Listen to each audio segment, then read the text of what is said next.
во ведниот одговор. Отворено, без да се поштеди никој и без вообичајната воздржаност карактеристична за вакви собири. Извршната директорка на Македонија 2025 Никица Мојсовска-Блажевски кажа дека се уште немаме консензус каква пазарна економија сакаме, дека бизнисмените се борат за да ги користат јавните ресурси, а не да создаваат нови. Работниците пак се борат за минимална плата, а не за стекнување на нови вештини кои ќе им овозможат повисоки плати, и дека системот на социјална заштита не мотивира 90.000 лица да бараат работа, во време кога имаме недостаток од работна сила, вели Мојсовска-Блажевски. Поради ова, Македонија не чекори брзо како нејзините соседи.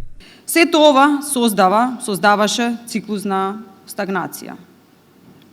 За жал, многу години по почетокот на транзицијата, ако ја гледаме главната мерка, тоа е бруто домашниот производ по глава на жител, состојбата не е така добра. Денес, нашиот бруто домашен производ по глава на жител е околу 42% од просекот на Европската Унија.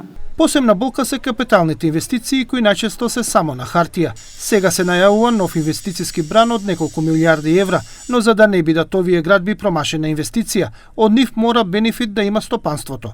Нивните профити и доброто работење ќе ги враќаат парите со кои државата ќе се задолжи за изградба. Она што е најважно дека постојат разговори помеѓу владата и приватниот сектор за тоа што е приоритетно за приватниот сектор. Знаете дека многу компании, особено од специфични индустрии, се соочуваат со предизвиците на инфраструктурата, бидејќи не можат брзо, лесно и ефтино да ги извезуваат своите производи. Дополнително огромен проблем е корупцијата, која според истражувањето на Македонија 2025 е 40% или половина милион лица во државава дале подкуп. Затоа едно од решенијата е дигитализацијата. Од оваа организација веруваат дека планот на владата за дигитализација до 2030 година е остварлив.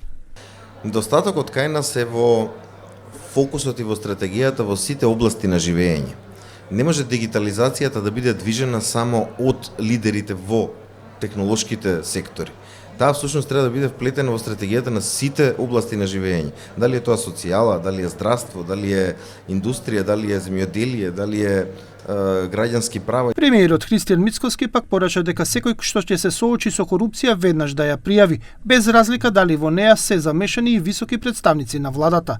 Тој истакна дека ги прифаќа критиките и дека нормално е граѓаните да бараат брзи резултати, а на владата е да работи. Немајќи ги првичните индикатори, индустриското производство, туризмот и останатото, не би се изненадил ако имаме меѓу 3,5 и 4%, што ќе представува раст на бруто домашен производ, еден од водечките во Европа, и не можеме ние наеднаш да направиме целосна трансформација, бидејќи нашите трговски партнери се земји кои што имаат раст на бруто домашниот производ или негативен, или меѓу 0 и 1%. Мицкоски во рамките на самитот имаше средби со неколку исклучително значени светски бизнисмени како што е Џанкарло Девасини од Тетер и Крис Павловски од Рамбал.